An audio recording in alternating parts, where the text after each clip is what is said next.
I should just let.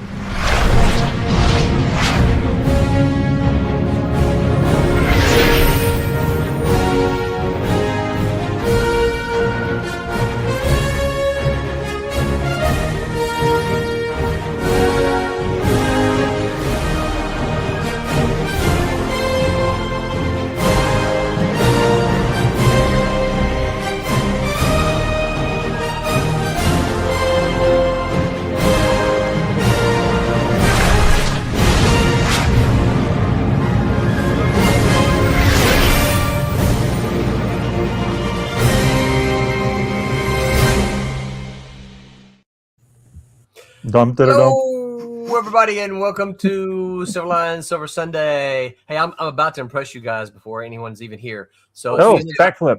As soon as I hit go live, I got the message. Your stream is not live on Facebook. So I deleted it and reposted it, and we're live on Facebook all before y'all could even notice. You fixed it. Nice. Now you learned something. Part of the show now. You can learn things. Once in a lifetime. All right, so welcome everyone to Silverline Silver Sunday on this August 30th, our last show of August. That's right. Next time will be September. Jeez. Man, this month is flying by. I am Roland, and I am joined, as always, by crowdfunding is a new direct market. Ooh, that's an interesting take. Mr. Thomas Flormani himself. Say hi, Tommy. Hello. I'm tired. Let you guys know I am bushed. We're gonna get a convention report from you here in a minute. We're also joined by the silver-haired Silverliner himself, Mr. Tom Mason. I like that one. Hey, everybody. Tom, you probably added some of those in your most recent ventures throughout the U.S. Did you go into San Diego Comic-Con and all your travels? Yeah, and I got a New York Comic-Con coming up in October. That's right. Yeah, as a reminder, folks, just like San Diego, if you want to meet up with Tom at this convention, you must reach out to him because he's not set up at a booth. No, but I will be signing this thing. Look. Oh. What is that? Hey, that's so cool. Wow. Oh, look, and it's got the glossy cover. Oh, yeah, it's all shiny. We can do that. I believe they call it spot varnish. It's just on the character, right? And by the way, we can do that at Kablam, by the way. And so I'll be signing that at the Barnes & Noble booth at the New York Comic Con. Oh, Barnes & Noble booth, huh? Possibly. Yeah. Wow. I'm making a note here. Spot varnish. Well, I mean, we on the last setup we could have we didn't get it because nobody ordered it. So we didn't get it. Wait, but I mean, that's something that we might could add for the right amount. Right. Okay. All right. And we are also joined by colorist for Cat and Mouse Vipers, Miss Roberta Conroy herself. Say hi, Roberta. Hi. Roberta's, of course, joining us as always from space. Mm-hmm. I like being in space. Hey, your colors match Tommy. We need to do that right there. There you go. Uh-huh. Very nice. We're in the same dimension or something. Galaxy. And last but not least, MilitanGazette.substack.com. That man in the mask guy himself, Mr. Mike W. Belcher. Say hi, Mike. Howdy. How are you doing? I'm doing good. Good. I saw Man in the Mask number 9. Yeah.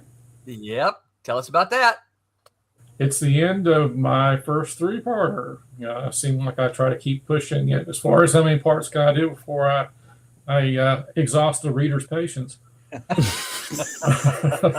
You're putting them out on a fairly good schedule for an independent comic. Yeah. I'm trying my best to use every minute that I don't have working to work on my comic. I'm trying to discipline myself. So why you don't answer my messages? Better man than I am. It ain't always easy. Like I said, better creator than I've been in the past. Well, 10 years. We've said that kind of before, right? Is that, all these people who talk about, I want to do this, I want to do that, but they never do anything, or they're always saying, well, I got this, I got that, it's always an excuse. Right. When the truth is, right, Mike, if you really want to do something, you'll find time to do it. You'll find the time to do it. You'll figure it out. You'll figure it out. And that was one of the things, when I switched fully to digital, doing even pencils and breakdowns and everything, that was one of the reasons that I did it was that when I'm sitting here waiting for a phone call or waiting for somebody to get back with me on an email on a piece of work, I can sit here and turn around and start, maybe inking up a panel, maybe, get some color on something, so just utilize the minutes you got in the day is really what I'm trying to, Yeah. You have to, like I said, if you want it, you can sit here and hype something to your blue in the face, but until you get the work done, you're not really getting 100%. anywhere. So well, and I've always said this since a few years ago when I saw Tommy doing some inks on a show that we were at, and because I've seen artists, including Tommy, bring ink bottles and brushes and big boxes of stuff and lug them around. But Tommy just whipped out a tablet, started inking, and just talking with him is like, hey, he's like, I can sit on the couch with Renee and we watch a TV show and I can ink while we're watching TV, But you can't really do that you can't really do that certainly easily if you're trying without making a mess. It's the beauty of the iPad. It's what? It's the beauty of the iPad. Yeah. Or whatever similar tool you're using, because you don't have to. You can fix things easier if you mess it up. Mm-hmm. Yeah, it's a good thing that Apple made that iPad so versatile that you can actually do professional work on it.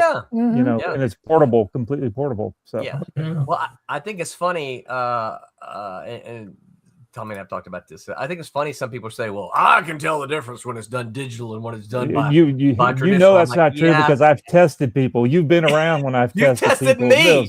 You tested me. You're like, Roland, which one did I do these on paper? Which one did I do this digital? I went, you can't tell. No, not well. Not it. All depends on. I can tell if it's it's full size.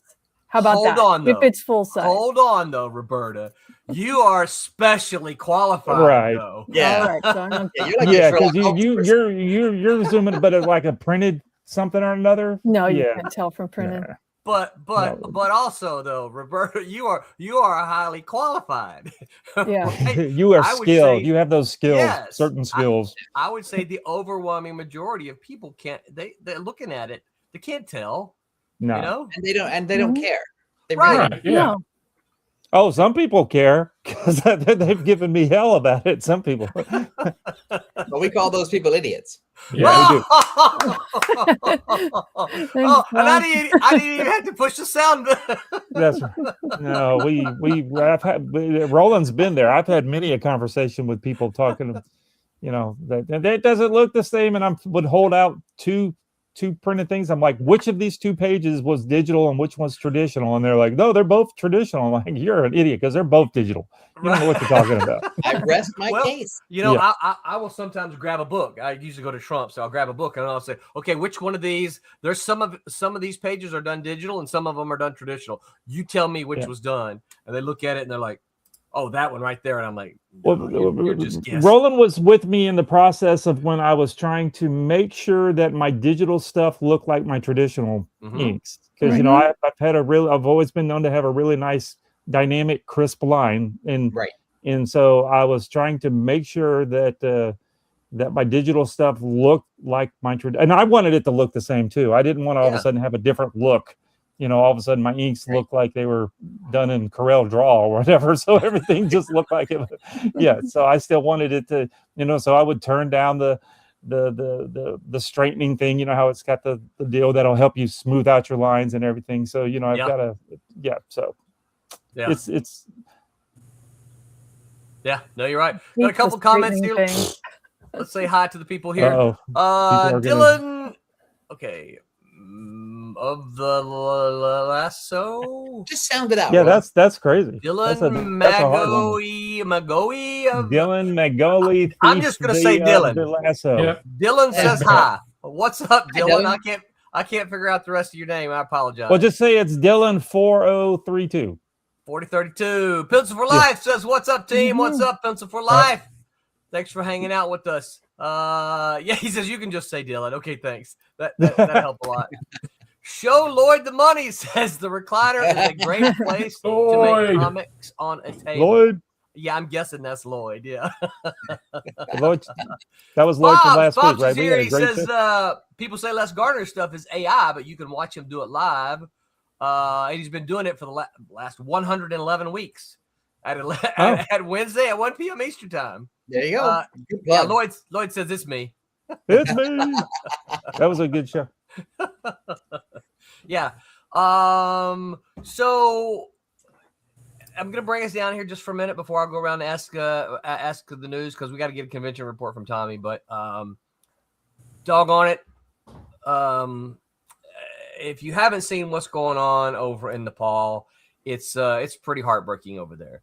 They had a big ice reservoir thing break, collapse, flooded the whole valley, and it's killed hundreds of people that they know of, and there's thousands of people missing. So wherever you guys fall, remember them in your prayers or your thoughts or your vibes or voodoo chickens, whatever it is that you do. Yeah, whatever you do, keep those people in mind, because it's just wiped out whole little river villages completely. And it's pretty sad. So yeah, we're not going to dwell on it too long, but just wanted to put that out there. Everybody think about those people. Yeah. And we lost some good celebrities this week too. Yeah. A lot. Mm-hmm. I mean, Dolly and Tim Curry and Oh man, the one that hit me was Peter Cole and Optimus Prime. Yeah. you know what? I'm you're gonna hate me for this. I had to look him up. I didn't know who that was. I didn't know he was in his 80s. 85, and still, I mean, he was still doing cons early in the year, just going strong. Man, I mean, if you think about the dates and the timing, sure, he'd be 85, but I never thought of him as 85. yeah. I mean, you think it's because you never saw him? You only heard him? Yeah, I think that. So you don't watch the inevitable decline of somebody's physical appearance. So you don't say, "Man, that guy looks terrible." Yeah. Like I said, he's still good from the pictures that I saw, and it's amazing. Other than he's Eeyore. He does the voice. Yeah. He did the voice of Eeyore. Yeah. And I didn't realize that. Yeah, he was the trailer guy in the 90s. And the one that's actually, I mean, I knew most of his work, but I was completely shocked by this one. He did the voice or the noises for Predator, those clicking noises. Oh, really? Oh, that's crazy. I was completely shocked by that one. He was the original announcer for the Smothers Brothers Comedy Hour in the 1960s. That's Get out of here! Really? Yeah. Wow. He was the voice. He was Tom. You and like 3 other people know who the Smothers Brothers are. They make jelly, right? What was That's it? the jelly guys. Dave and what were their names? Tom and Dick. Yeah, Tom and Dick. Okay. Yeah. I know my parents used to watch it, so I would watch it, of course. Yeah. Agent Cub says, "What's going on? Hey, Agent, I can't believe you made it here at the start of the show." I know, it's unbelievable. Yeah. Did somebody lie to him and tell him the show was ending? Yeah. Thanks everybody for watching. Like and Show subscribe. Lloyd the Money says, "I remember seeing Peter Cullen on Sonny and Cher in the early 70s, and he was a regular." There you go. Yeah. He was an actor. Lloyd says he's with Tom. Yep. And Mom liked Dick the best. See? Smothers Brothers. Agent Cub's like, what? Google him. Google him. He's a generation beyond. He's not. Yeah. Go to the tube of you and look up Smothers Brothers and watch. YouTube University, where you learn everything. Yeah, that's right. Hey, I got to know the Smothers Brothers from the Love Boat, so you got to have education of the 70s and the 80s here. You got to know where to get these guys at. I watch. I don't know about you guys. When I'm working, I have the TV on constantly, so I got old TV showing up everywhere. Well, Tom, I think I told you not too long ago. I'm on season 3 of Hogan's Heroes. Oh, I always love Hogan's Heroes. I know nothing. They never escape. They never escape. Although it's funny because in the episode that I just watched, it starts off and Hogan is in London. Oh, yeah. Yeah, they would always come back. Well, that's their they job. They pulled him to London to give him an assignment. Right, which is hours away by an old-fashioned airplane flight. Yeah. Nobody knows. What's interesting about Hogan's Heroes is, I think it's only the first season, is that the woman who plays T'Pring in Amok Time, Mm-hmm. the first Star Trek episode. She plays. She has a recurring role as a spy. She's in like 7 or 8 episodes. Oh, okay. Yeah, and I noticed they also changed the secretary's name. I forget her name at the moment. Oh yeah, they brought in a new lookalike one. Yeah. She looked very similar, but I got to look at her. I'm like, that's not the same girl. Right. You know, Hogan always has to stop and kiss her. Right. Helga? Not Helga. No, Hilda. Hilda. Yeah. Is it Hilda? I don't remember. Come on. I think Chad, help us out. What's her name? I think Hogan. I think the actor Hogan, Bob Crane. I think he married one of them. Really? I didn't know that. I think so. How's that for Hogan's Heroes trivia, kids? Yeah. No kidding. It's funny because when you do something like this, the internet knows, right? And a meme popped up on my Facebook last week sometime, and I didn't know this time. You probably already knew this, but apparently Gerald Burkhalter, Klink, Schultz, as well as LeBeau, these guys were all Jewish guys, and of course there's 3 of the Germans were Jewish guys playing this. Right. And that I just found that incredibly interesting. But they were making fun of the Germans. So, well, Werner Klemperer played Klink. He made a point. I don't take this role unless you make Klink a complete buffoon. Oh, he has to be a complete idiot. I don't want to glamorize anybody of the Nazi Party. I want him to be a complete buffoon. That was his conditions. And Werner Klemperer I think his father was a famous musician. Oh, really? I didn't know that. Okay. Yeah. So. Yeah. And of course, we all know Richard Dawson went on to do Family Feud for forever. He kissed like 1,000,000 women. I know. Oh yeah. He's like, if Hogan can kiss them all, I can too. Watch. He's actually great in that role. I really like to see him work. Actually, the whole ensemble of actors is really good in Hogan. Yeah. No, I think so too. Because they have, if you're assembling a team of superheroes or an ensemble team, that's who you want. Look at shows like Hogan's Heroes, and because you've got the idiot Larry Hovis, you have the French guy, you have the con man who's Richard Dawson, and you have the tech guy Kinch, who handles all the radio and technical stuff, and each one has a role. Yep. And Hogan is he's the Kirk, right? He's the womanizer. He gets all the girls. Well, yes. It was kind of cool because they treated it like they weren't in prison or anything. This was their job to help people get in and out and move them along and all that kind of stuff. Yeah. And it's a workplace comedy, it's like an office comedy. Yeah, it was. I liked all the secret stuff, of course. Sneaking. I always had dreams about it'd be cool to have a secret thing under my bed and I crawl through the ground and have a whole kind of I always thought that was cool. I wondered what you were doing last time I went to Kablam. You were digging under your desk. Yeah, I was digging under there. I was trying to make an escape. I'm almost there. Yeah, I've got a whole underground bunker and all that kind of stuff. I've got an escape hatch under the water tower. Shoot, yeah. You see, I got a pool down there and everything. Yeah. Big old screen. So, Tommy, you went to this weekend. You did Daytona Beach Comic Con. Tell us about it. I did. Yes, I was at the Daytona comic book, but don't tell anybody because it's in Daytona or Deltona. Is that it's not actually in Daytona. Just recently bought from a what? It wasn't in DeLand, I guess. What's that same DeLand, area? Right. Yeah. So it's not in Daytona, but they keep calling it the Daytona comic book show. No, it was a good show. It was really busy yesterday. Today, of course, Saturday was usually busier than the Sundays, but I still did pretty good today too. But I sold just a whole boatload of my little kid hero, was it upside down? There we go. These things. Oh man, there we go. Now you can see. Don't move, Thomas. There you go. You can kind of see. So these kind of things. Yeah. And then I did a whole bunch of commissions. I did like 5. It was crazy. Once I started coloring these things instead of just leaving them black and white, because you can ask Roland at the shows, I never wanted to color anything at a show because I didn't want to bring all the supplies around with me. Right. And Stephen Butler and Jose and stuff were like, you got to start coloring your stuff. You're leaving money on the table, basically. People love the coloring. There you go. That's Jose posted a picture. Jose. I was sitting next to him. I was over. Yeah, there's Haley. Mm-hmm. Yeah. So it was Jose, Haley, and myself. And, there's Tommy. Yeah, there I am back there working. I was working hard. Well, I was just the whole time drawing.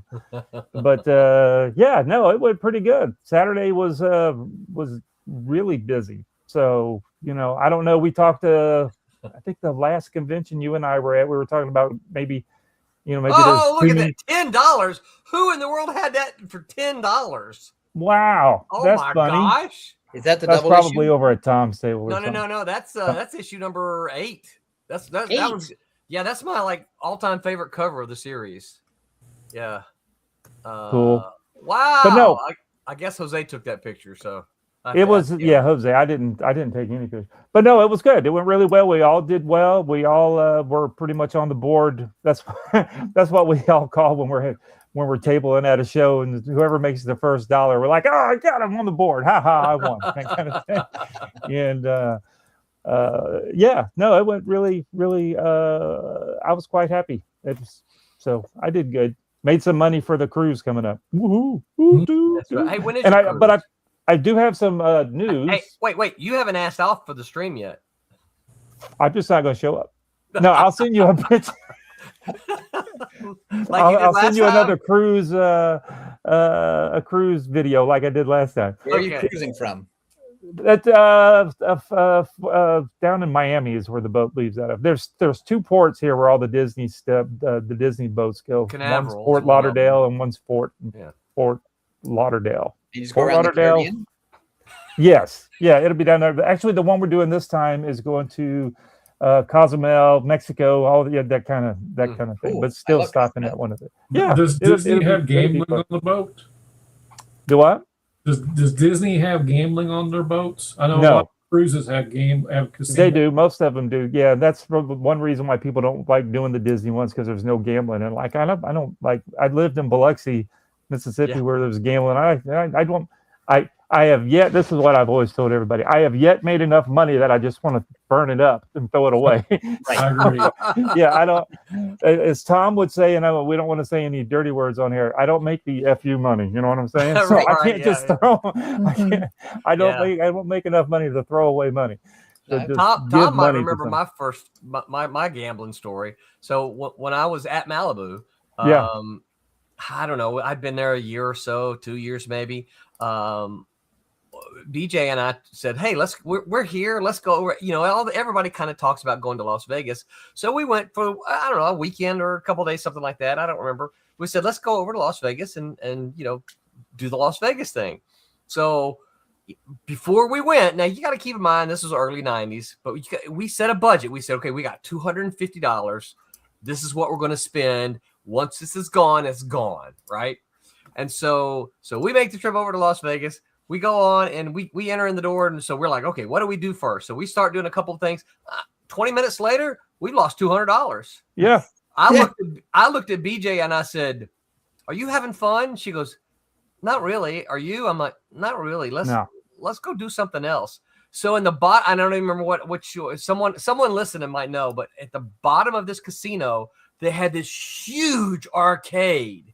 I'm talking just games everywhere. And so we swapped in, I don't know, $20 for quarters, and we played there for hours. We had more fun doing that than we did gambling. Yeah. We would go down to in like 20 minutes. That was not fun at all. Yeah. When they opened up all the casinos in Biloxi and Gulfport, we'd go down there, the Gregory's, Barry and Jennifer, and I would, and Renee, of course. We would go all the time, and Barry and Jennifer we'd go to the buffets and stuff because you could. The buffets were cheap. Those are good. Really good stuff. Yeah. And Barry and Jennifer liked to go all the time, but they would play the nickel slots, and so we would all drive together. And it's like 4 hours later, they're still playing the same $10, and I'm like, I'm so bored. Can you just take that $10 and put it on one thing, and let's win it or lose it? Let's go. Let's go. I don't want to do it. But no, I got some other news. So on the Tuesday's last 30 minutes of comic book chaos, Peter Clinton was on. Woo-hoo! And by the time it was, he had a great time. And when it was over, he was, we were talking about, I think it was on air. We talked about the, can't wait to get started inking on your next book. And he goes, "Well, why haven't you started inking it already?" And I'm like, "What do you mean? Why? Because you didn't give me any pages yet." And he goes, "I've already done 4. And I'm like, "Well, where are they?" And he goes, Maybe I didn't turn them in. I'm like, okay, we'll turn them in so I can get started That's a on perfect them. comic book creator story. Yeah. But he said that he was going to, he said here this next month, he was going to start jamming on it and hopefully have it done in the next month or two. So we'll have that third and last issue done pretty shortly. I would think. That's exciting. Yeah. Very, very cool. So I was excited about that. Yeah. He was like, well, you got 4. I'm like, no, I don't. What are you talking about? Because I can be inking in the background while we're talking on the show. Yeah. If I had something to work on. I'm gonna look. I'm gonna peek in the Dropbox and see if it's there. Did he put him in the Dropbox? I'm looking. Yeah. So the way that, just for everybody to notice, so when all the Silverline stuff, Roland has set up like a group Dropbox where everybody's tied into their book kind of thing. Like I've got one going, or I don't have one. Tom's got one going for that new project I'm working with him on. And whenever it's broken into like there's 3 pages in there. How many? 3 pages. One short. Well, it'd be nice that somebody told me. What's the date on it? I'm just noticing them. What's the date on it? Yeah, when were they put up? Let me see. Hold on. I'm downloading them. So it could have been just yesterday when I brought it up to him. Yeah. Details. I'll bet it's yesterday. Let me go view by detail. Roland would have gotten an email there in the Dropbox. Yeah. No, I don't get notifications. There's so many.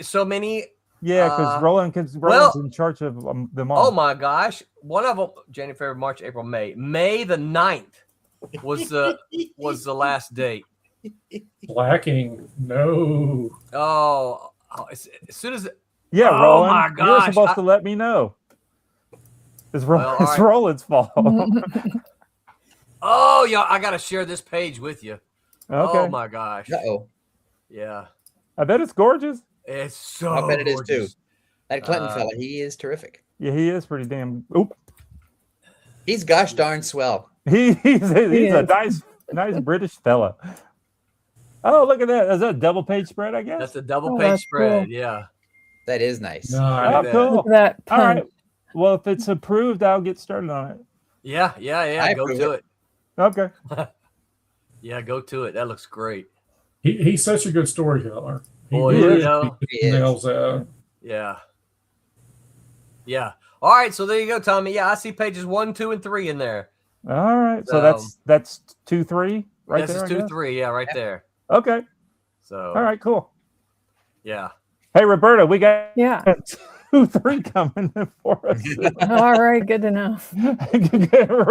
I'll make sure when I'm through with them, I'll let you know that I put them in the Dropbox. That would be a good heads up. Well, and that's it. We have a shared group too, right? We have a group chat that usually says, "Hey, I uploaded a page," right? Or Tommy's like, "Hey, Roberta, what's that?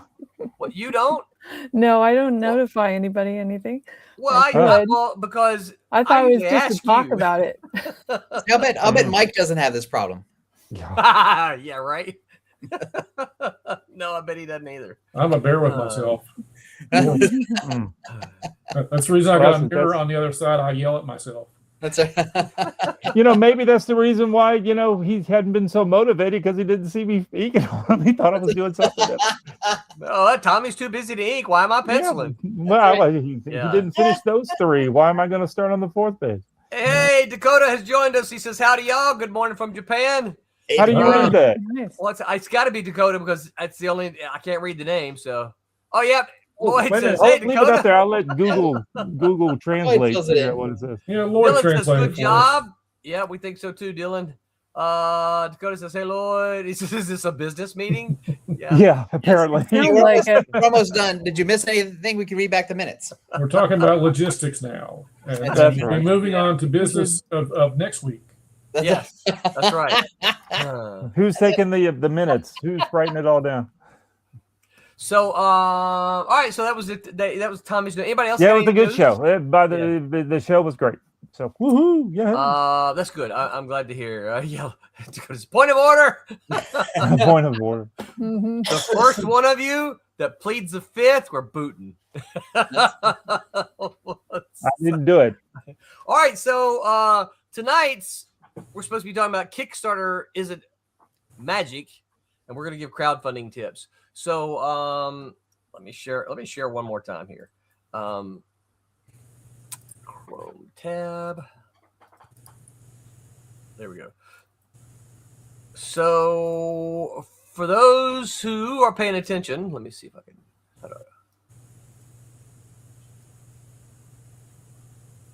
Okay. So we do have a crowdfunder going on. So we're talking crowdfunding, regardless if it's at Fund My Comics or Kickstarter or wherever. Right. Yeah. People just tend to know what Kickstarters are. So a lot of people just, it's kind of like Xerox, right? If you go make a copy, right? Yeah. Go Xerox this for me, right? It's not really a Xerox. You get a letter from their lawyer. You do. You would. Yeah. So we are on, and we prefer, right? You go to Fund My Comic. And here's the reason for anybody who's asking. It's because we keep a larger percentage. Kickstarter takes more from us. Now we are on Kickstarter. Oh, it didn't share. Why didn't it share? It's supposed to just click over. What? Let me try that again. I thought we saw it. I know, but I clicked it. I had 2 tabs. So. Oh, you had Kickstarter and Fund My Comics at the same time. Yeah, Whoa, fancy. Okay, there it goes. Okay. All right, so here we are on Fund My Comic. This is where we prefer you go, and you see this has 7 days to go, and here we are on. This is Kickstarter. This is the same campaign, y'all, but we got 17 backers over here, and we've got 4 backers here. So someone do that. Was 21 backers. So we got about 21 backers here. There's all kinds of cool stuff. Basically, you are looking at our trades. I couldn't figure out how to change that. I think Kickstarter wouldn't let me. Fund My Comic would, but I didn't do it. It doesn't look like. All right, so we're getting trades here. I didn't put them up individual. So if you haven't been following us for very long, you missed a lot of our early crowdfunders. You missed the early Cat and Mouse. You missed the early Twilight Grim and Trumps and Divinity. Well, these are all collected into trades now, right? So you can get the trades. Got Cat and Mouse available. This collects issues 1 through 4. I think I posted. Y'all got to see this Divinity cover. The Kevin West awesome. ones. Oh yeah, and it's big too. Here we go. Oh. Right, read more. Look at that. That is just That looks so good. beautiful. Who did the coloring? Roberta did. Hello. Yes. That's great. That was fun. Oh my gosh. Yeah. I Yeah. love work on that one. Not to take anything away from Kevin, right? Because I got it and I'm like, Kevin oh did wow, such this is an really amazing good. job. But when I saw Roberta's colors, I'm like, oh my gosh, look at this thing. How can you not buy this? Right? Isn't that the way things are supposed to work? Where the pencils are great, and then the inks make it pop, and then the coloring is just like knocked it out of the park at that point. Absolutely, it's supposed to work that way. Yeah, I love that ink. That was just so fun. Yeah. You did a great job too, Roberta. Thank you. Just fantastic. So this is the collection of Divinity 1 through 4. And we've also got Friar Rush. We haven't got that cover in and up yet. I expect to have it in the next day or two. And then we have the Teen Beetle cover. This is a cover. This is collecting issues 1 through 3, which is the entire story, right? You get the whole story.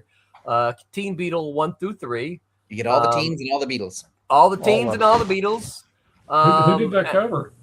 That is Is it Dell? No, not Dell. No, it's not Dale. It almost looked like Jose. Did Jose do that? No, this is Ted Gummit. Why'd you do this, Mike? Aaron Humphreys. Aaron Humphreys did this cover. Oh yeah. Yeah. And let's see here. I gotta get you close-ups of these other covers too while I'm doing it. But anyway, that's what this is. And here's the thing, right? So for one of them, where's the rewards? So for one of them, right, it's a good deal. Right, $20 for one of them. Right. Let me actually go to Fund My Comic. Right. In any one of them, $20. Right. But you decide you want to get 2 of them, it's $35. Right. What a deal. Right. Oh, no. It gets better. Any 3 of them. What a better deal. That's the same price as if you had bought 2 separate. 4 of them, $45. 5 of them, $50. That's like $10 a pop. How do we do it? Volume. That's it. And then 6 trades, all 6 of them for $55. What a deal! This is of course the best deal because you can get them all, and really good price for all of them. Because some of you might be saying, you know what, I don't really want that one because I already bought all 4 of the issues. You know what? But just back up and get the one before. Pledge at this level and give it away as a gift. That's what I like to say is that pledge at that level, and if you've already got them, if you know I want to support you guys still, do it. Christmas is coming up. That's right. I'm trying to. I mean, 6 books for less than 10. You know, 6 books for less than $10. I mean, come on. I can't click through fast enough. Okay, so here's a cover for Trump's. Stop sharing. And see if you guys can guess who did this one. You can't see it yet. That's Peter. That is Peter Clinton. Yeah, I don't know who did that one. Yep. I like it. Yeah, Pete did that, and then it was colored by Sid Van Blue.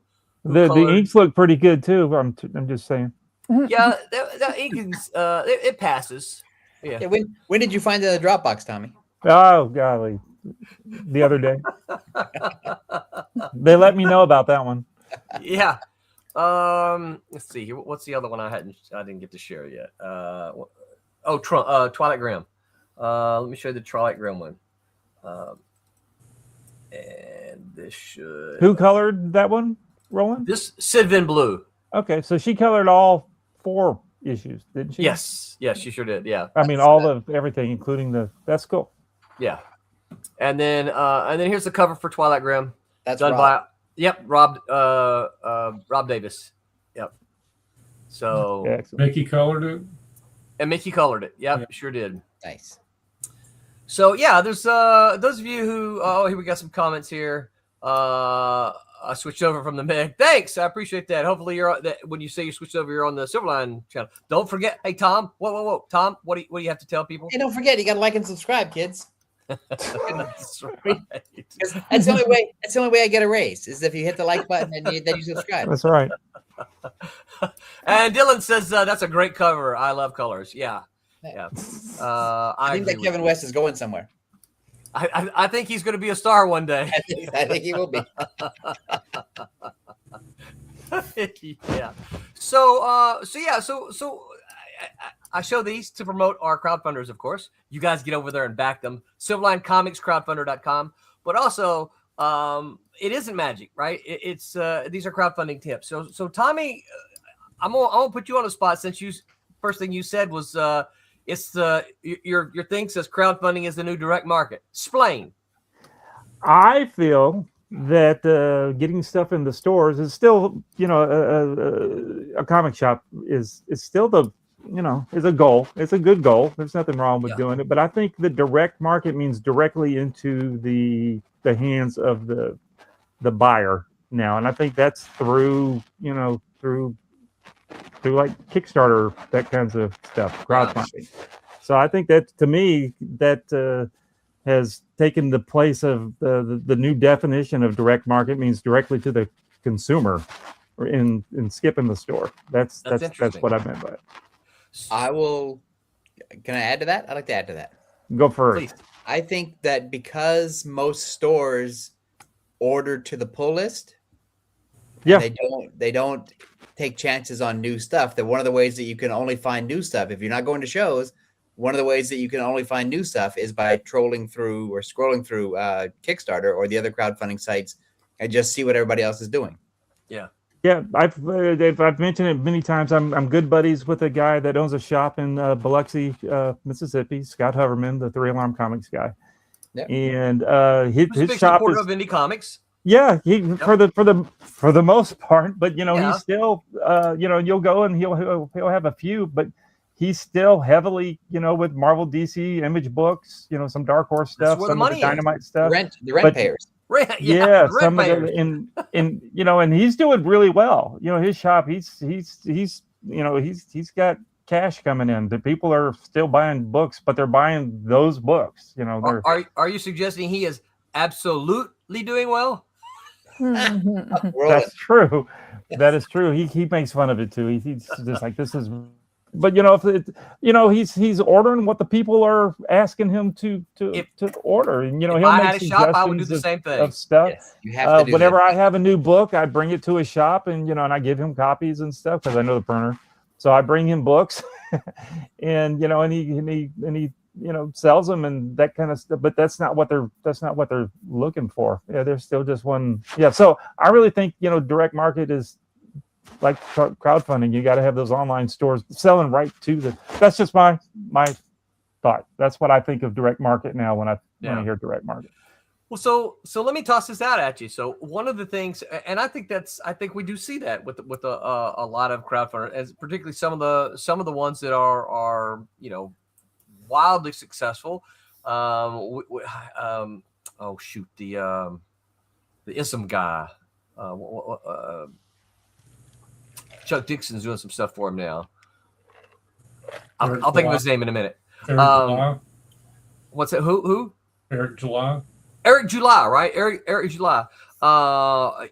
This is a guy who actually had a platform. I don't know anything about it, so if any of you are out there hating on me, please don't. But he had a platform, right? So he had a big following, and he turned this into comic books, and he went direct to his fan base, right? And did incredibly well, had a huge connection. The thing that I think, aside from the folks who are doing big, the thing I think was folks like us and other independents have to struggle with is that how do we make the cost viable to the fan, right? Because you think even if we price our comic a little bit over what the market, and the market's kind of up to about where we've been for a while, right? $4, $5, and $6. Yeah, Marvel DC books are that price now. Yeah. So let's say we're even on the high end though. You can't ship a comic to across the United States for $8, $6, $7, $8, something like that. Well, now a $5 comic is suddenly almost $15 to get the book for singles. Yeah, through with Kablam and Indie Planet. This tells you how it goes. So we have seen an increase in sales at Indie Planet because people are now, because of postage costing so much, people are not just ordering one book, they're ordering 3, 4, 5 books because they can get basically the same shipping cost. Right. So it's not that so we're actually seeing a little uptick in sales just because of postage costing so much. Right. Right. Yeah. Here's a good one. Let's address this one because I know Tommy will be anxious to address this one. Dakota says if you ship media mail, it's about $4. Yeah, the media comics can't be shipped media mail. No, because they don't qualify. Not legally. Not legally. If they open it up and they see what's in there, they're gonna come home. I tell you, I break that law all the time. Oh, I mean, it happens. Yeah, absolutely. No. But no, we've had, because somebody of like our Kablam, you can't risk it. It's their business. No, right? We get people all the time. Just ship that media mail. It's like, we're not doing it because we get the postal people come by. They don't come by every month, but they come by every now and again. They check because they know that we're a mail order company, and they we ship through USPS and all that kind of stuff. So why did you tell them you were a mail order company? What's wrong with you? Why are you sending out 1,000 packages a day? That kind of what else would we be doing? Now you need to tell them you're a female ordering company. Oh, you were full of dad jokes today. Dakota says, "Oh crap, I've been breaking that law like crazy." Me and Dakota too. We know lots of people that do it. Oh, but isn't the rule if there's no ads in it, you can do media mail? I mean, if it's not a comic that you're self-publishing and you say you don't take advantage of the Kablam discount of having the ad on the back of the cover. The thing on the. I think we were told that comics don't qualify. Right. Yeah. And I think if you look on the U.S. Postal site, it says comics don't qualify. Yeah. Yeah. And it's something in the indicia because it's not. I mean, if it was a textbook, if it was a comic well, not even a comic. If it was a floppy and it was a textbook, that would be okay. But because it's a comic, it's a different category. So magazines of don't media. go up then. Yeah. Yeah, No. but I think it still traces back to advertising. I think the comics have ads in them. Yes, So therefore, but if your book doesn't have that is- ads, technically it doesn't. Maybe. well, In and Lloyd says that ancient law needs to be changed. I Maybe agree. so. I absolutely agree. Maybe with so. Otherwise, Yeah, I'm just going to keep breaking it. that. Well, you're in Canada anyway, so there's we do have extradition, don't we? Yeah, but well, the thing is, there's no media mail in Canada, so when I have to mail stuff, I bring it to the States whenever I travel, and I have a day where I go to the post office. So you're sneaking stuff over the border too? Yes. I know. Oh, contraband. I'm thinking of a new business model for Tom. I'm an exceptional human being, and laws don't apply. Tom, you got to be careful too, because there's some books that can't go back and forth to Canada and the U.S. I don't carry those kind of books. If As far as you know, if there is any legal, you should see there's some books that we can't ship to Germany and stuff like that. There's certain. This is weird, very weird. Some of the stuff that we can and can't do. If there's any legal person, I don't know these people. That's right. I have not. Where am I? Mike is on parole. He can't advocate? I don't know. It's a comic book. All right, hold on. Listen to this one here. Dylan says, I think local comic shops could advertise Kickstarters and other crowdfundings to their customers to get people interested. Let's talk about that. They do not why like they would do that. Kickstarter. No. Could you bypass the comic book store? In my experience, the overwhelming majority of comic shops do not like crowdfunders. No. Now, we've been very fortunate. If you've watched our show any length of time, you know that the Coliseum of Comics in Orlando, Florida, is a backer, is a supporter, because of they Silverline. love you. Well, that may have so, something to do with it. But they support our crowdfunders, and we give them a discount, right? We give them a retailer's discount, and we put their logo. I don't have any of them because they all go to them, right? But we put their logo on it, and they sell them at their shop. Yeah, so absolutely. But in my experience in reaching out to retailers, because I've reached out to a whole bunch of them especially when we first started. I don't reach out to too many of them anymore because after you reach out to them, when you see this so many times, you go, right? Yeah, you're kind of like, okay, I'm not gonna. I'm on my 10th one. And you told me no 9 times. I'm not gonna tell you about my next one. They're all on our email list, and so they still get it. I just don't reach out to them individual. One of the retailers told me, and you guys chime in. One of the retailers told me, he goes, I don't support crowdfunders like this I don't support crowdfunded books because it bypasses my customer base. Now, I tried to tell the guy, well, look, I want to participate with your customer base. I want to give you these books at a discount so that you can sell to your customers. That's just so silly because these books weren't available through your regular distribution things anyway. Yeah. So it's not like, I hear that all the time. Sick and tired of hearing the same silliness. Yeah. Any thoughts about any of that? Yeah. Well, the thing about retailers, I mean, it's the same interest they have in any indie comic. It's the fact is it doesn't pay the bills, and so when you get to crowdfunding, there's any excuses they give about crowdfunding. It's really still an excuse about indie comics. I can't. Yeah, I think it's just. Yeah. I think Mike's right. I think it's just an excuse to say I don't want to deal with it because you don't pay my bills. That's probably what it is. Yeah. Yeah. And I think they've come up with this sort of universal thing of I hate crowdfunding books because, it's just easier than it is to argue that you don't pay my bills. Because somehow you don't pay my bills sounds meaner than I won't support your comics. Here's what I would like to know and what I wonder, because there have been some really successful crowdfunders by upper tier independent companies. For instance, you guys remember Boom crowdfunded that Berserker, right? That first issue. They made like was it 3 million, 1 million? They made a bunch. I wonder. Excuse me. I wonder how many retailers got in on that.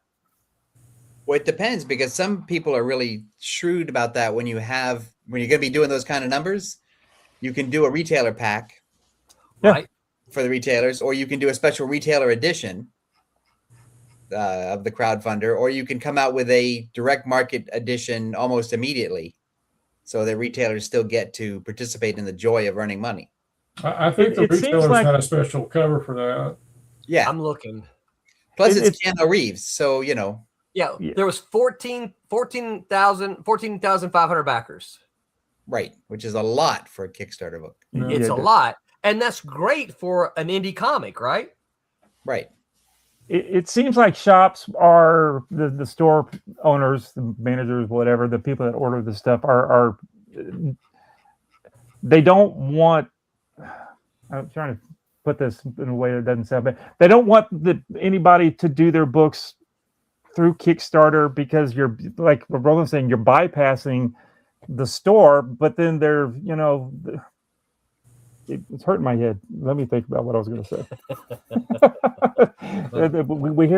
we have this discussion all the time at the office.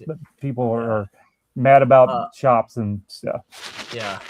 But it's the way shops are run. It's just, so you just have to accept that this is it. Shops are not going to take Kickstarter books, and you can't really, there's not an argument that you can convince them once their mind is made up. And that's not either good or bad. That's just the way they want to run their business. Yeah.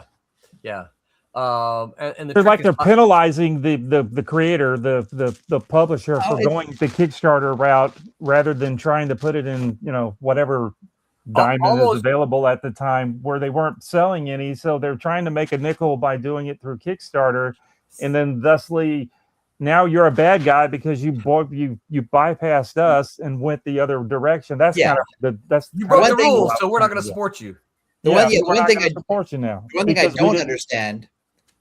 don't understand is what I think you're saying, which is that if you do a Kickstarter book and then 6 months after that's released to your Kickstarter backers, you solicit a different variant version through the direct market, retailers are like, no, that was a Kickstarter book first, so I hate it.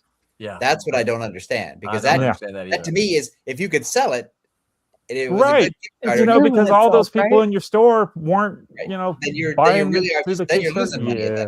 Yeah. Well, that's a great argument when it comes to a graphic novel. But if someone's kickstarting a comic and it takes them 6 months to fulfill it, if I'm a retailer wanting monthly business, wanting monthly income from this comic, until you do all 4 issues or 6 issues or whatever you plan on doing, I'm not going to sit there and order a comic and then maybe a year from now, 6 months later, the next issue. Yeah, that's a good point.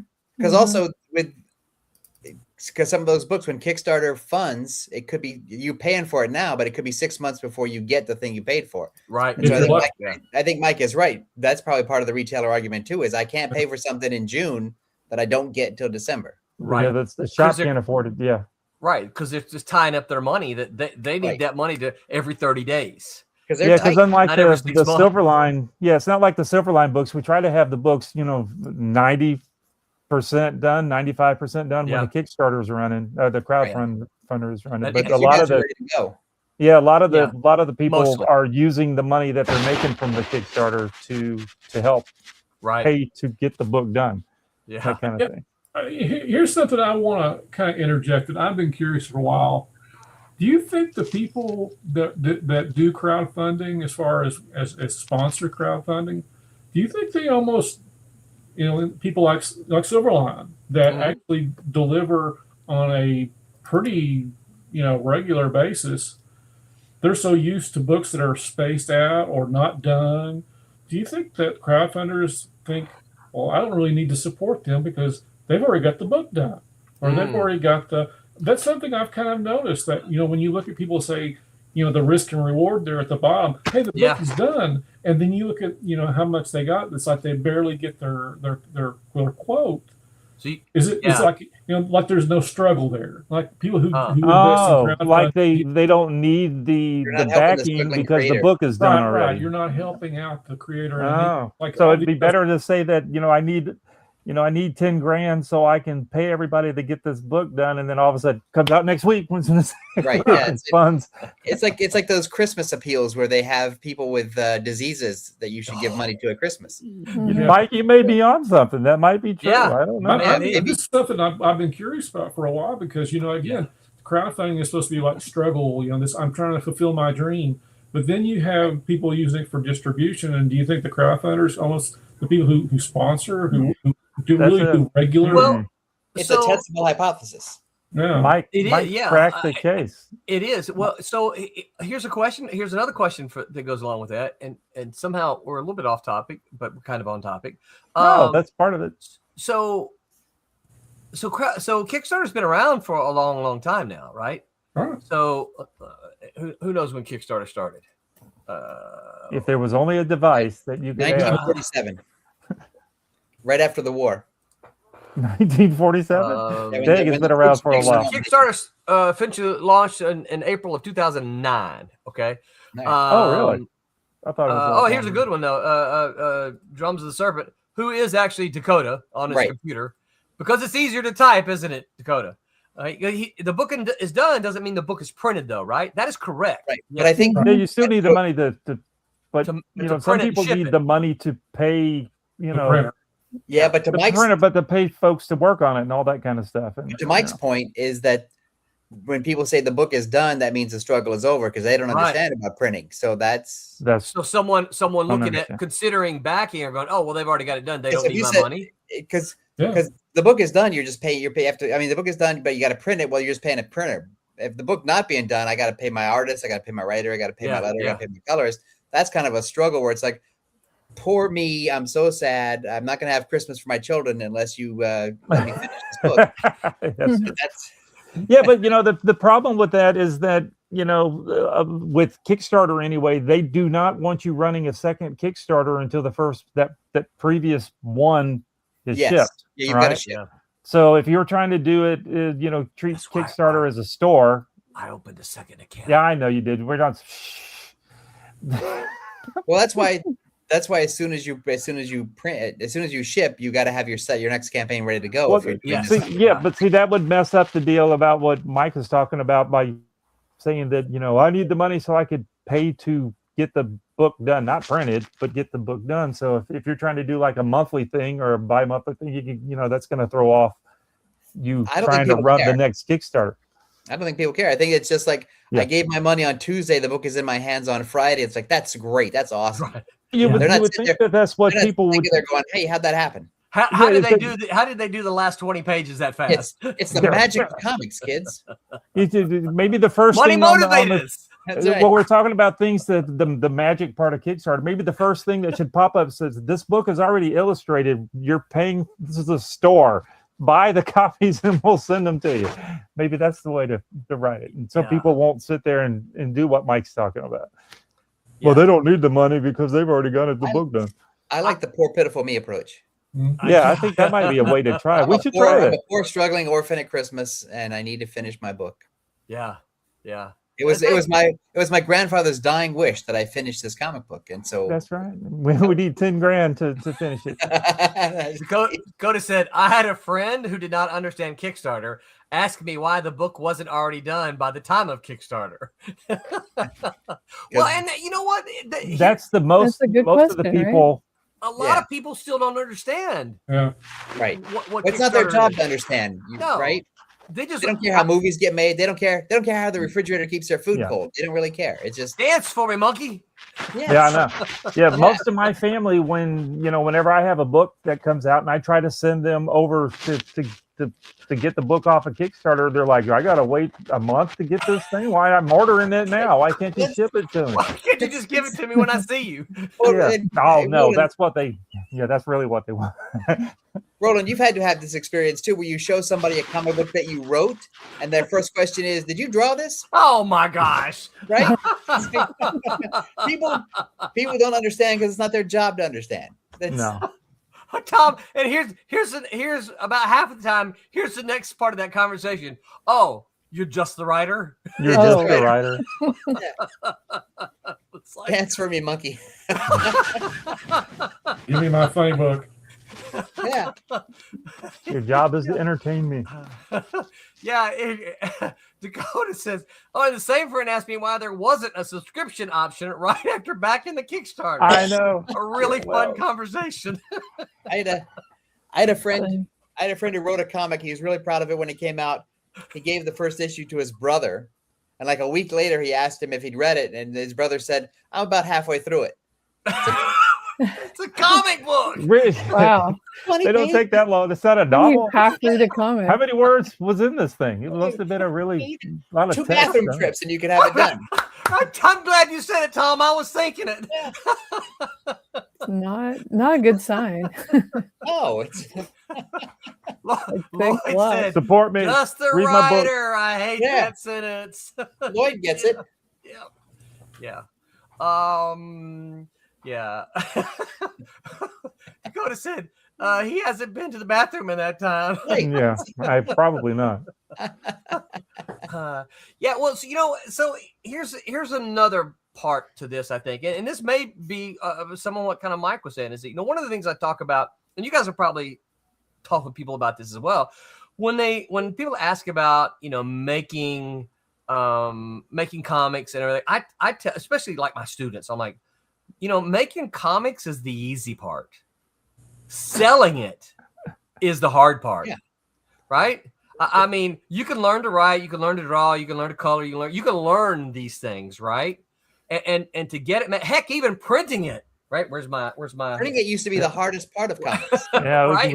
we've taken care of that. Even printing it is so easy now that if you got a comic, there's no excuse not to have a printed copy of it. But selling it, that's the hard part. So you mean selling it as in getting it in the front of people so they can buy it? That's what you're talking about. Yeah. That's the hard part. Dakota says, I disagree about making it being easy. I didn't say it was easy. I said it's the easy part. Easier. That's for It's sure. the easiest part. Yeah. Yeah. It's the easiest easier part. than selling Tom said it right. Yes. Right. It's not the easiest. The thing about making a comic is it's not as frustrating as having made a comic and not selling it. Yeah. Yeah. Like if you've made be proud that you made a comic. It's hard work to put it together, and then you get it printed, and then there's like 0 buyers and no way to find a buyer. Yeah, That to me is all the ways to get it in front of people is just not right. It's Because really you're bad right now. It's not only is it super hard, but you're blocked at certain points where you just can't. Okay, the comic book direct market retail store, that's off limits to me because of 1,000 different reasons. Yep. Because I can't get distribution, so that's off to me. I can't really afford to do the big shows, so that's off to me. Yep. I can do mail order, but I got to set up a website and I got to build a clientele, so that's time consuming. It's like it's really hard. It is. Dylan says, I've backed maybe 10 Kickstarters, and I'm lucky that most of them had completely finished their project. Same. So this kind of begs the question here is, if you're backing, how do you know what's safe to back? I'm opposite of what Mike was referring to the other day. If I see something that I know is done, and not just comic book stuff, because Roland knows I buy a lot of Kickstarter as a store for the most part. Yeah, I see stuff that I notice that's already funded, that kind of thing, and stuff that's ready to ship and all this. And those, for me, those are almost like instant buying. Yeah, for if there's something that I want to buy, especially with comics. If they say they're done, shoot, I'm buying that sucker in a second. I get real nervous. I don't think twice about it. I get real nervous when there's a creator I don't know. And listen, we can talk about creators we know, but when there's a creator I don't know, and they say, here are 2 pages of my 40-page graphic novel. I need $10,000 to make this happen. And I'm like, if you get your $10,000, are you going to make it happen? I'm concerned about that. Well, I'll back it because I know he's not going to get $10,000, so my money is safe. Tom feels good about it. So you did it. So I don't know. Most of the ones that don't, I still am waiting on are by pros. I'll be honest with you. I've got 2 or 3 that I invested in, and they're by professionals. That's what I was going to say. I've backed a couple by professionals, and they haven't been delivered either. Oh. Well, that's frustrating. We talked to Jimmy Palmiotti like 8 months ago, and he was saying that. And Jimmy's one of the guys who puts it out. Like his stuff comes out like clockwork. You can depend on a Jimmy Palmiotti project. That's right, because he's built that track record where his stuff is going to come out. And Jimmy also has a reputation from 30 years in actual comics, where he Well, delivers. he knows that if the book doesn't come out, it's his butt, right? Yeah. He knows it better come out. And Yeah. so Customers are going to be gone. Yeah. And so the thing that he is saying is that the number of pros who have not followed his path, who promise a book and then take a year or two to deliver, they also hurt Kickstarter because people are talking like we're talking, which is like, I don't know, should I back it? It's it's creator X. What should I do? Right. But I like that guy. Oh. Yeah. So what I do is I have. So I think we all know that my tastes are just weird, and so. But there was I think his name is Dan Thompson. He put out a comic book called Squid Williams, which is like a Johnny Quest kind of thing. And it looked great. It had great art, and he had enough art to show for it where it looked not mostly done, but well on its way. And promising. It looked like it was going to come out. Yeah. And I read a couple of pages, and I thought, it's got a funny name, Squid Williams. It kind of looks like a Johnny Quest kind of thing. And there's great art. There's enough stuff. And then I read who he is, and he was a professional guy. So it wasn't like a 16-year-old kid in his basement or whatever. Yeah. And I thought, I'm going to take a shot. And so I did. And the book came out, and he sent it to me, and it was great. Totally great. And then he recently put out a big hardcover book collecting all of the 8 and 6 page stories that he'd done over the last 15 years. So that was all done work. Yeah. But in a big hardcover, which, as we all know, is hard to make. Yeah. Because most of that stuff has to be printed overseas, and then you've got to ship it tariff-wise across the end of the country. And but I backed it because now I had trust in him. Yeah. And everything I saw that book. Yeah. Mm-hmm. Perfect. And so I thought, well, I took a risk with the actual comic book, and that was great. And now this work is mostly done. All he has to do is get it printed in the hardcover, and I know how long it takes to do a hardcover. So I'm happy to wait because I know he's going to deliver. So that's how I choose. I sample, and then I find creators that I can trust. Yeah. Well, creators you can trust, and I think that's the hard part.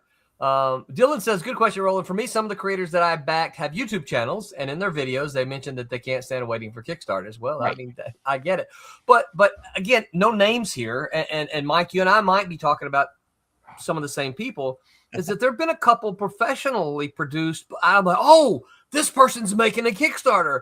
Yes, I was a fan of their work at DC or Marvel, right? And now 3 years later, or 7 gone. Yeah. I'm still waiting. And I'm like, look, you had plenty of even when things come up, you had plenty of time to finish the comic.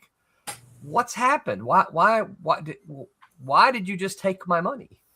Well, because we heard Mike describe his work habits and how he's managed to find bits and pieces of time to steal from. Yeah. And so I think it's sometimes creators aren't maybe as motivated. Not everyone does that. Right. No. Yeah. And creative people, of which we are, right, aren't always the most reliable. Is that what you're trying to say? Most reliable, most organized, or the best judge of their own time. Right. That's true. Yeah. For well, sure. Here's the other thing too is, and maybe you guys have noticed this about creative people, but also other people too. Like when you're working for Marvel or DC or IDW or Boom or whatever, there's a schedule, there's a deadline. Mm-hmm. When you're working for yourself, when when you're working for yourself, it's like, I'm gonna go bike ride now. I can work on that page when I get back. Because I took Friday off and I went to see Coyote versus Acme, so I didn't. Oh, is that good? Nice. I want to go see it. It's really good. Like if you like Warner, I don't want to give anything away. Don't give too much of it away. It's good. It's tell us the ending. I love Coyote and the Roadrunner. Right. If you love the Looney Tunes stuff, yes, and if you love Coyote, Roadrunner stuff, there's so many sight gags, there's so many visuals, it moves like that, and they reframe a bunch of classic Warner Brothers gags, but with like a modern twist to them. So you're thinking, I know this gag, and it's like, oh, this is better. And so that's cool. It's got cameos from almost every character that you could imagine, and it's got it really has like heart. Like there's a really heartfelt. story, so it doesn't just end on like gags. I'm hoping that you and I can discuss it next week. That's my hope. It closes the deal. That's all I'm saying. It's really it's good and it's worth seeing. And if you're a fan of Looney Tunes, you will not be disappointed. Yeah, I don't know if I can talk Renee into going to see that one, but I may have to go see it by myself. I'll be there all by myself. All by myself. Dakota says, guys, I'm almost done with my book. Just saying. Dakota, well, you already know. When you're done, holler at me so we can get you on and we can talk about it. Yeah, because Dakota's one of those guys that does their own stuff, right? Yep. He just start to finish. Yeah, absolutely. Steve Scott, what's up, Steve? Up? Thanks for hanging out with us, of course. I think a lot of creators ask for too low an amount only to realize it's not enough to live on to finish. Yeah. Oh, no. Right. That's a magic number too, though. You got to figure out how much can I get versus how much do I need. How much hard number. Yeah. How much do I think I can get from backers versus how much do I really need? Right. And how much is it going to cost? And that's not easy to come up with. No. And still pay for the printing and the shipping and all that. Yeah, printing and shipping. And there are all kinds of help aids and suggestions, and here's how you calculate, here's how you do all this stuff, right? But these things are all just, well, here's how I did mine, right? Right. And so well, that's the thing too. When you figure it out, you really need somebody with some kind of accounting background or somebody who can help you run the numbers. Well, so let's ask you guys, right? And Steve, right? So he says creators ask for too low an amount only to realize it's not enough to live on to finish. Do you think the amount asked, because we've talked about this within our group as well, right? How much should we ask for? How much should we try to get? And for us, a lot of it is we don't want to ask too much because we want to see it made no matter what. It's not one of these. For us, it's not one of these, well, if I can't get this much, I'm not going to make it. No, we're going to make it. It's just that here's what we want to try to do to help get us some money to help us get there and get it printed and get it shipped. Put a couple of bucks in your pocket. But there's is that wrong? No, I'm trying to think how to say this without sounding like a moron. The Silverline business plan is different because you're doing mini series to collect as trades. Right. And some folks on Kickstarter are like, especially the pros, like, well, this is my dream project, my 64-page graphic novel that I've been thinking about for 20 years or whatever. Right. And it's my one thing. Yeah. Whereas you're not doing your one thing. You're doing your 4 things or whatever. I got a lot more than one thing I want to do. Right. So it's a different mindset where it's like, I'm between Marvel and DC jobs right now. Here's my graphic novel I want to do. And then that's it. Right. And your version is more like, well, this is our business plan. Yeah. To get as many of our fun ideas out as we possibly can. Yeah. That is different. It's a different mindset. You know, and for me, what it was is like, I wasn't done making comics. I was like, I want to make some more comics because I enjoy them. I think they're fun. I love the medium. And, fortunately for me, I know people like Tom. I'm like, hey, Tom, I love your ideas. I got to work with you at Malibu. I know you've got more ideas as well. Because I don't have, and this is me being the bad creator. I don't just have that one idea I want to do before I die. I have like 500 ideas I want to do before I die, and I got to pare it down to like 3. I got folders upon folders in my drawer here that you can't see, and then of course the other point, we were talking about comics, and then someone like Roberto says, I have a full-time job, but I miss making comics. Right.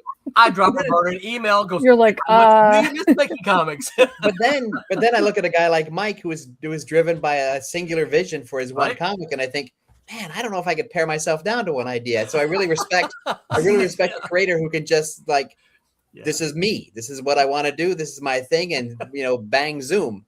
Right. Where I like, by issue 4, it's like, I want to do another idea. Right. It's like, I got another idea. Yeah, but I think that's my attention deficit problem. I don't think that's more to pivot to. Yeah. Yeah. Let's see here. Several comments here. Let me, I don't want to skip anybody. Certainly, Dakota says, I hear that the Kickstarter community seems to be the most reliable market for Kickstarter. All right, Dakota, I'm sorry. I got to laugh at this one, man. I hear that the Kickstarter community seems to be the most reliable market for Kickstarter projects. That would make sense. It does make sense.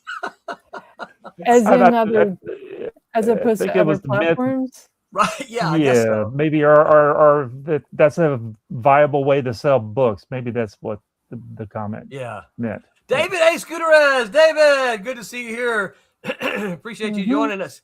Always good to see you. He goes, I'm back based on the prior reputation of the creatives, or if I personally know the person. Okay, that's a good question. Now, David, no names, but any of these creatives that you back because of their reputation, have they ever not delivered? And if so, what were your feelings about that? Again, no names. We're not trying to call people out. This is not a call-out show. Well, a lot of the pros they do like what Steve was talking about as far as they're trying to factor in how long would this would take me if I was to draw for DC or Marvel. Yes. Yeah, and they're trying to make a living, a complete how long living. am I going to have to do that's got to sell a lot of books. And then they obviously find out, because like I said, the one I'm waiting on, I'm not going to name, and I'm not going to name the creator. I'm waiting 7 years for it. It's coming. It's coming. It's coming. And when they talked about it, when they were actively selling it, they made a point. The reason we're asking for as much as we're asking for is to allow both of us to have a living while we're creating this book. Right. Yeah. Now, what happened? Oh, we got freelance offers while we were doing it, so we couldn't pass those up. Right. Oh, we had conventions we couldn't pass up because that's our livelihood too. It's like, okay, here's a crowdfunding tip for everybody out there. When you ask me for money and in the sales pitch, you're saying, I need this much money to be able to do this job. Well, guess what? I'm the client. Yeah. I'm not trying to be uppity about this, but I'm the client. Everybody who funded your book is the client. So therefore, when you're, saying, well, this was just a little Kickstarter thing I did on the side, I need to take this because I may not get this opportunity again. Yeah. I'm a freelancer. If I owe somebody work, I'm going to do that before I do anybody else's work, no matter what opportunity I have. So there's a crowdfunding tip for all you guys that are looking to crowdfund. Yeah. When you ask for money from us, we're your client. You need to perform for us first. I can understand sickness. I can understand problems. Yep. But be honest. But also realize, giving the excuse I took other work isn't an excuse. It's those excuses, and then knowing the money was spent. Yes. On living and didn't go towards getting the thing done. In this particular instance, at 7 years, that money is gone. We all know that. Right. And they're still going to have to print this. Yep. Well, no, it's not going to, because I'm not. Or I don't think it's changed anything, because Kickstarter doesn't guarantee that any of these things that have been backed are going to be done. There's no matter what, a comic book or if I buy a new little hard drive for my new camera or whatever the thing is, this is money that you're just giving to the person in hopes that they may come through with whatever it is that you're crowdfunding. It doesn't mean so that part, when I call it a store, it's not a store. It's you're giving them money and go, well, okay, maybe I'll get that book. Maybe I won't. It's a trust. Yeah. Believe in you kind of thing. It's the ultimate I don't trust. think that's changed. I think when you check out, it says that on there. Doesn't it say on the? No yes, it does. Yeah. It does. There is no guarantee that you're going to get whatever it is that's part of the thing. Yeah. Because we know, I know we're not supposed to say names, so I'm not going to say it, but we know a guy who does Crowdfunders, their trades, their original graphic novels. And he has a high ask, but he also has a really good reputation in comics for being able to deliver. Yeah. And he's been doing comics for like 30 years, and he builds it out to where he's calculated so that everybody gets their page rate. Yeah. Yeah. And so that's because when I ran into him at San Diego, I asked him how it was going, and he said, well, my inker's going to get his page rate. Yeah. And I'm going to get my page rate. And then whatever comes out over that basically that's like profit that would be split by everybody based on their page rate, and would give them some comfortable stuff for the next couple of months. But it's all based on calculating their DC Marvel page rate. So he's figuring out what it's going to cost. We can always say the good people's names. Yeah. So he's figuring out what it's going to cost. He's figured out what it's going to cost to print this book, and then he adds. So say it's $5 to print the book. He figures Right. out how much per page it's going to cost for everybody, and that's what he sets as the goal. Yes. Right. And because most of the time, most of the Kickstarter stuff, all the crowdfunders, you're paying the shipping after the fact kind of a thing. Right. It's Yeah. not, some of them are Right. baked in, but most of the time, as you've noticed, It's the after yeah, thing. you go through and it sends you the kickbacker or whatever it's called, those things. And then Backer. that's where you pay for the shipping. Yeah. So the shipping doesn't come out of I don't that like money those. that you originally, that $20 that you, Right. You But you put in. And I don't like those because it's like, oh wait, this is extra money. Right. This is tax on me. All of a sudden, nope. then Yeah. you pay for shipping But afterward. he also sells because he also draws it and he writes it, and his partner inks it. Is that he has original art that he also blasts out through the campaign, and his original art is in high demand. And he always, like any I love artist, that. he always writes for the splash page sometimes. Of course, Uh-huh. yeah. Because he knows the splash page is going to sell. His story's written, so he has a bunch of big old panels. Right. And so I think that really helps because people want the comic book, but it's like, oh, I really want that page. Yeah. And Yeah. so that boosts him up. So every little trick he has Yeah, is designed to. that fight scene does last 10 pages because it's all Right. these and this. I'm selling those. I'm Yeah. selling each page for Right. for $300. Yeah. Yeah, absolutely. Let me run through some. There's several comments here, guys. Let us run through some of these. Dylan wants to go see Coyote Roadrunner. I forget the name of it. Acme. Cody versus Acme. There you go. Do it. Dakota says it's a customer service, plain and simple, and not delivering or maintaining proper communication and transparency. Then you destroy the trust a customer is putting in your product. Yeah. Also, You got to talk to people but that also hurts the entire Kickstarter business It model. does. Absolutely. when you fail. Because these big guys, right? No names. These big guys who bring new people to Kickstarter. They're like, oh, famous artist A is doing a Kickstarter. I'm going to go fund one. And then they don't get it. Well, they're going to say, well, I'm not going to back any other Kickstarters, even though somebody like us has run 40 and delivered all 40 of them on time. We lose that potential backer. Which is funny because I've backed a couple of Kickstarters that failed. Yep. And I don't look at that as a Kickstarter problem. No. Like, I don't. That's like saying I went to a movie that was bad, so now I'm not going to see any more movies. At Regal.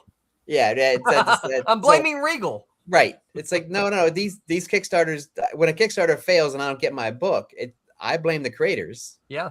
And then I don't trust them anymore. Right. That's the punishment for whatever that means. Yes. But I don't lose faith in Kickstarter. No. I understand because I've clicked that stupid box. I understand that my $20 I'm is throwing gone. the money out. Yeah. And I'm upset about it. But I'm not going to blame the Kickstarter people. They didn't do anything. Yeah. I got suckered. Steve Scott says, my goal is to hopefully have a gig, get good royalties, allowing residuals to draw my own.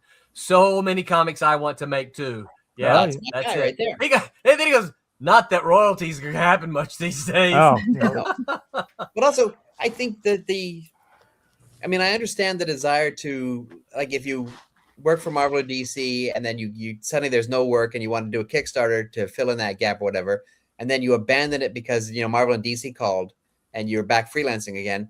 It's like, well, that's fine, I guess. However, you need a fish for you. Yeah.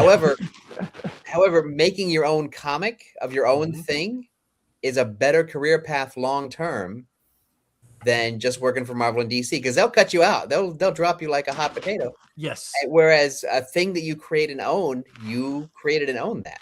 That's right. Yeah. Well, and here's the other way I like to think of it too, right? So back in the 90s, right? I was writing before Malibu hired me as an editor, I was writing for Malibu. I was submitting to Marvel and DC. I'm sure that not a surprise to Tom. Right? What? Wouldn't have been. I know. But had DC offered me any assignment, I wouldn't have stopped writing for Tom because I still had an agreement with Tom. I had to honor that agreement with Tom. But you own this. You own most of the stuff that you were writing for me. This is true. Yeah. So it's you're only hurting yourself by not finishing it. Yeah. Yeah. Right. Exactly. Lloyd says I have too many ideas. That's why I do an anthology. Yeah. Lloyd's a busy man. Well, also an anthology is a great way to sort of test out an idea. It is. Yeah. I know anthologies are like, they're hard to sell basically, Yes, they are. especially in the direct market. But an anthology is a great way to just like sample a whole bunch of stuff. It is. Yeah. We may have to talk to Lloyd about some of those things. David A. Scudero says, I'm about 80% success rate, but I also forget what I backed and am pleasantly surprised. Whoa! Yes. Yeah, me too. Me too. It's like when you forget. Oh, yeah. I forgot this thing. It's finally coming out.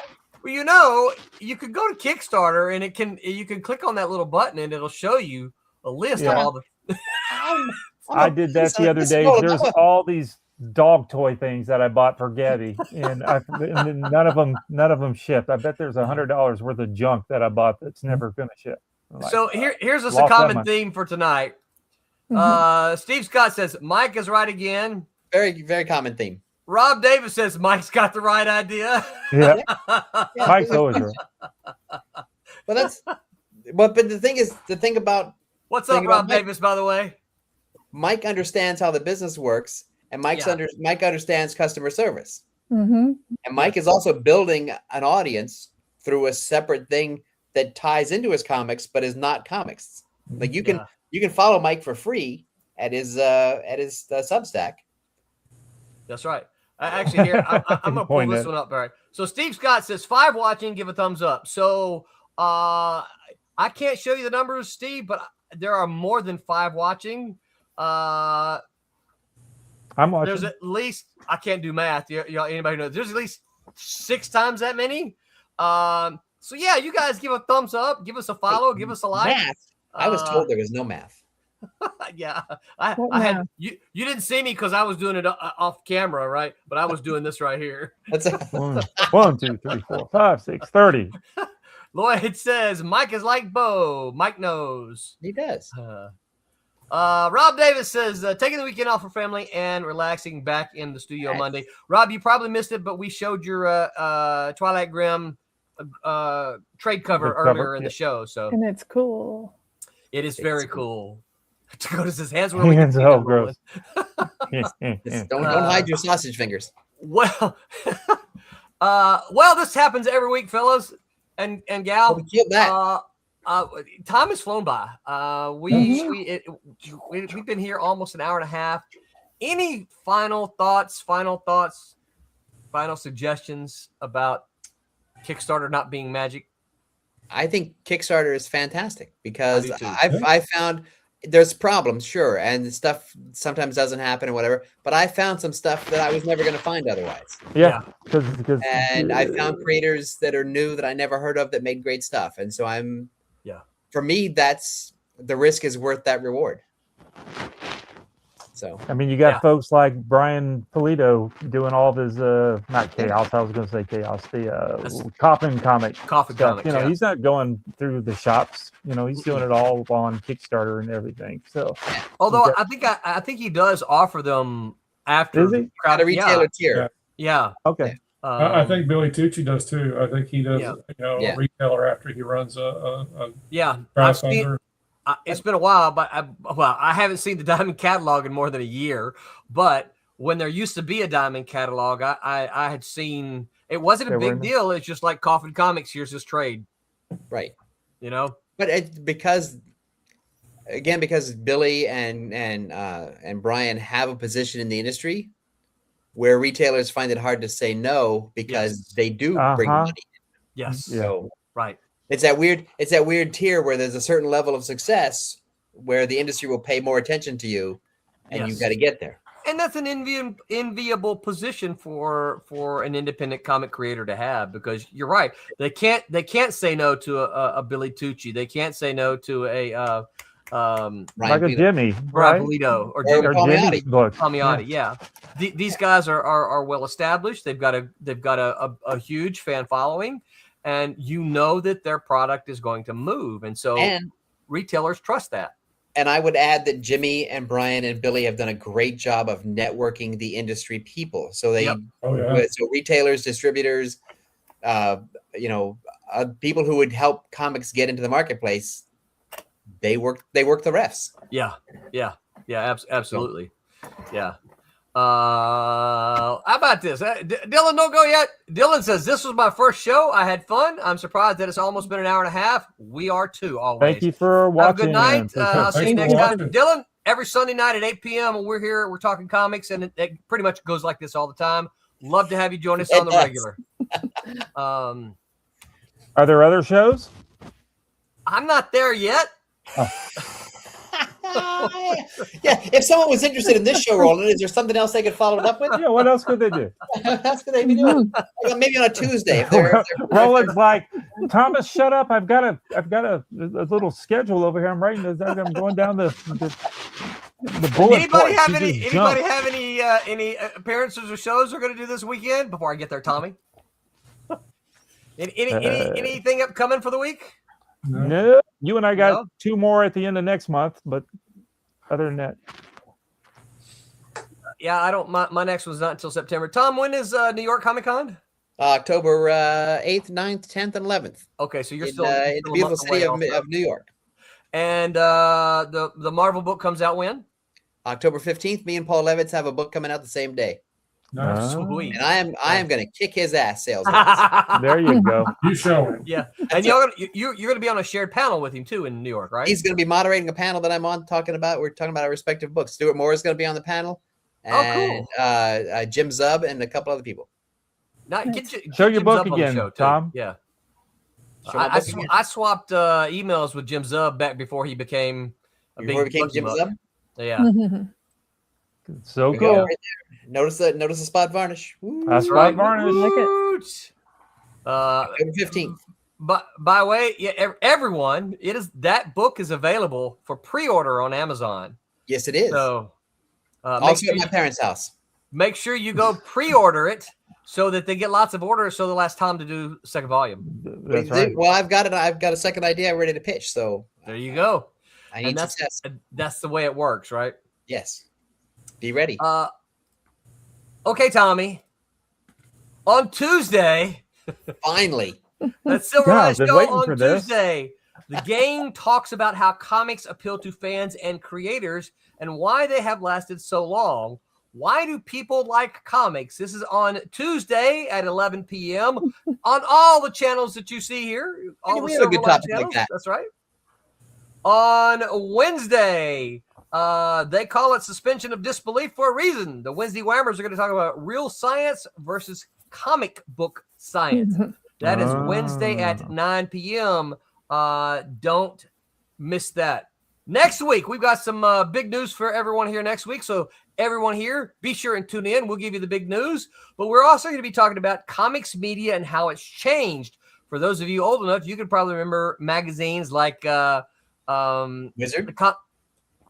Wizard, Comic Buyer's Guide, Comics Journal, right? Dog. What do we have today? Comics media and how it's changed. That is next week, of course, at 8 p.m. on Sunday. Last chance for any news for anybody. I'm out. Taste it. Until next time, remember to make mine Silverline. Good night, everybody. Hi, I'm Chris Ulm. I'm the former editor-in-chief of Malibu Comics. Make mine Silverline.